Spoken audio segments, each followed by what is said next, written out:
nome é Rebeca Gomes de Freitas e eu faço parte do coletivo Afrequetê em Portugal. O tema da aula de hoje é Direito à Igualdade Racial e de Gênero. O contexto abordará o panorama da luta e conquista dos direitos à igualdade, relacionando as lutas antirracistas com os direitos humanos. A insegurança alimentar é, sobretudo, a manifestação da pobreza estrutural e das desigualdades sociais.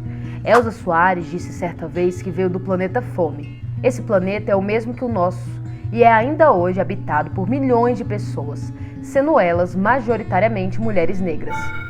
No Brasil, de acordo com a Rede Brasileira de Pesquisa em Soberania e Segurança Alimentar e Nutricional, a fome aflige 11,1% dos lares liderados por mulheres, enquanto nos lares comandados por homens, a porcentagem diminui para 7,7%. Os índices também apontam a influência do fator de raça ou cor, na medida que 10,7% das famílias com mulheres negras vivenciam a fome, ao passo que a taxa cai para 7,5% nas casas com mulheres brancas. O Índice Global da Fome 2020 conclui que as crises atuais estão agravando as perspectivas para a fome. Segundo os dados mais recentes, a pandemia do Covid-19 e a consequente recessão econômica associadas a outras crises estão exacerbando a insegurança alimentar e nutricional de milhões de pessoas. E o Panorama Regional da Segurança Alimentar e Nutricional, publicado pela FAO em 2019, relativo à Europa e à Ásia Central, alerta para o fato de que bolsões consideráveis de populações com insegurança alimentar ainda persistem. As estatísticas revelam que gênero e raça são marcadores sociais determinantes para os corpos que padecem da fome, seja do tipo que experimentou Carolina Maria de Jesus, a fome que dói por só ter ar no estômago, quanto a chamada fome oculta, que é aquela que mesmo que a pessoa coma suas 3 refeições por dia, não tem acesso aos nutrientes em quantidade e qualidade suficientes para levar uma vida plena e saudável. Todas e todos nós reconhecemos que a privação de uma alimentação adequada impede a realização de todos os outros direitos básicos, como educação, saúde, moradia, trabalho e etc. Para romper com o contexto que empurra essa população a lugares subalternos na sociedade, é preciso desconstruir a estrutura patriarcal e racista que determina as relações de poder vigentes. Que o alcance de uma sociedade mais justa e igualitária passa necessariamente pelas lutas antirracistas e feministas, que, por sua vez, são indissociáveis. Apesar das mulheres negras serem agentes fundamentais para a promoção do desenvolvimento da sociedade, segundo Lélia Gonzalez, ao mesmo tempo, elas são submetidas a todo tipo de violência estrutural. As pessoas negras, particularmente as mulheres, continuam a ser sistematicamente impedidas de ter acesso a espaços de destaque e sucesso na sociedade, herança de um período colonial e escravocrata que segue presente nas estruturas de instituições sociais. No momento atual, em que uma crise sanitária assola o mundo, a análise de François Verger, de 2020, é a de que o confinamento imposto pelos governos dos países europeus para frear a epidemia do vírus torna ainda mais visível a divisão profunda entre as vidas tornadas vulneráveis e as vidas protegidas. Na realidade, a possibilidade de confinamento nos países europeus ilumina mais do que nunca as diferenças de classe, gênero e raça. Há as confinadas e os não confinados, e estes últimos garantem a vida cotidiana dos primeiros. Em Portugal, há uma sobre-representação das mulheres nestas funções. Fala-se muito em racismo velado, mas o racismo estrutural torna-se bem explícito quando nos deparamos com dados que expõem que o nível de desemprego é sempre mais elevado entre as pessoas negras e ainda recebem menos pelo mesmo trabalho em comparação a pessoas brancas. As taxas de analfabetismo também são mais altas entre a população negra, sendo igualmente mais afetada pela pobreza. Além disso, no Brasil, as pessoas negras são as principais vítimas de assassinatos e são a maioria da população carcerária. Em relação ao feminicídio, não é diferente. A violência contra mulheres negras é maior em comparação com a sofrida por mulheres brancas.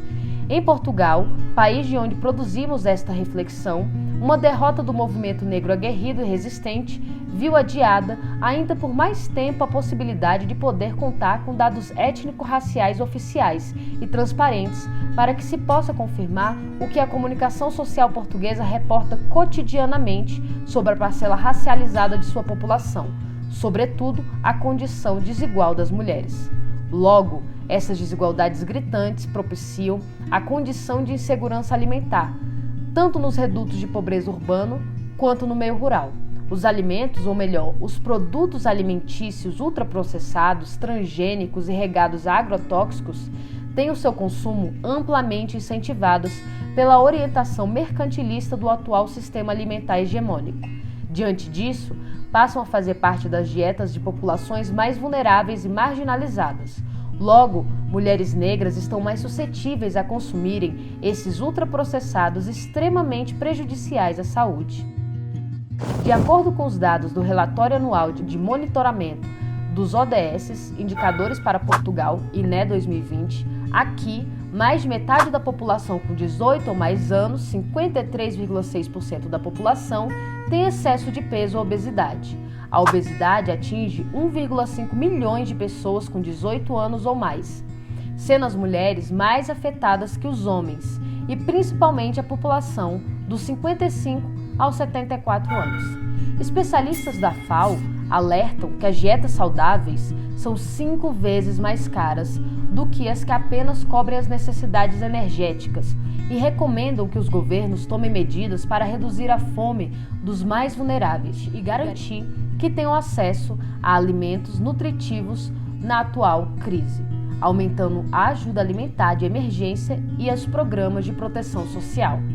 A situação é ainda mais alarmante quando sabe-se que a maior parte das pessoas que passam fome e estão em situação de pobreza vive no campo e a maioria trabalha na agricultura.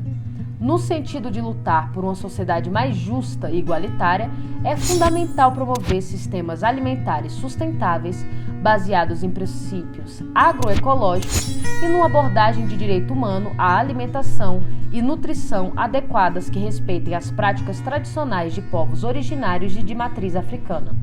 Os indicadores sociais tornam visível que não se pode homogeneizar a pobreza apenas a partir de uma perspectiva econômica, mas que sua causa também é uma questão de raça e de gênero. A partir do reconhecimento dessa interseccionalidade nas vivências é que se faz possível a formulação de políticas públicas adequadas que respondam efetivamente a essas problemáticas. Consequentemente, é imperativo incluir mulheres negras nos processos de tomada de decisão e nos espaços de governança que possam advogar pelas questões raciais e de gênero, desde o lugar de fala e de protagonismo. Parafraseando Lélia Gonzalez, é preciso ir à luta e garantir os espaços que nunca nos foram concedidos. Assim, as lutas antirracistas e pela igualdade de gênero compõem também a luta por um mundo livre da fome e da insegurança alimentar. Lutamos para que o desejo de Conceição Evaristo de que na voz de sua filha se faça ouvir a ressonância do eco da vida-liberdade se realize efetivamente para todas as meninas e mulheres. Axé Muntu.